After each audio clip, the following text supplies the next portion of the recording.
ఎప్పుడైనా ఎక్కడ ఏమైనా సరే మనకి ఏదైనాను ఫ్రీగా వచ్చింది అంటే ఆ ఫ్రీగా వచ్చింది మనం ఒక్కళ్ళమే ఆస్వాదించడం కన్నా పక్క వాళ్ళకు కూడా పంచిపెట్టే గుణం అయితే ఉండాలండి అందరి దగ్గర కూడాను. ఎవ్వరూ ఏది పట్టుకెళ్ళిపోరు కదా.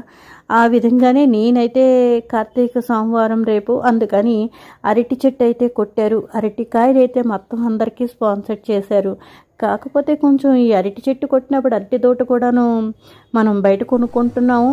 కానీ మనకి ఉత్తినే వచ్చినప్పుడు కూడా మనం ఎందుకు పంచిపెట్టకూడదు అన్న ఉద్దేశం అయితే నాకు ఎప్పుడు కలుగుతూ ఉంటుంది. అందులో కార్తీక మాసం కదా, శుభ్రంగా 1 గంట పని అయితే నాకు పట్టిందండి.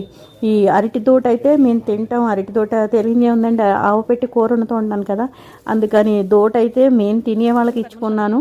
నెక్స్ట్ అరటి డొప్పలు అయితే మొత్తం అందరికీ పంచిపెట్టేశానండి. చాలా హ్యాపీ అనిపించింది. ఈ పుణ్యం కూడా చెట్టు గల వాళ్ళకు కూడా కొంచెం వెళ్తుందండో. నేను తీసింది ఒకటి, చెట్టు వాళ్ళు ఒకరు.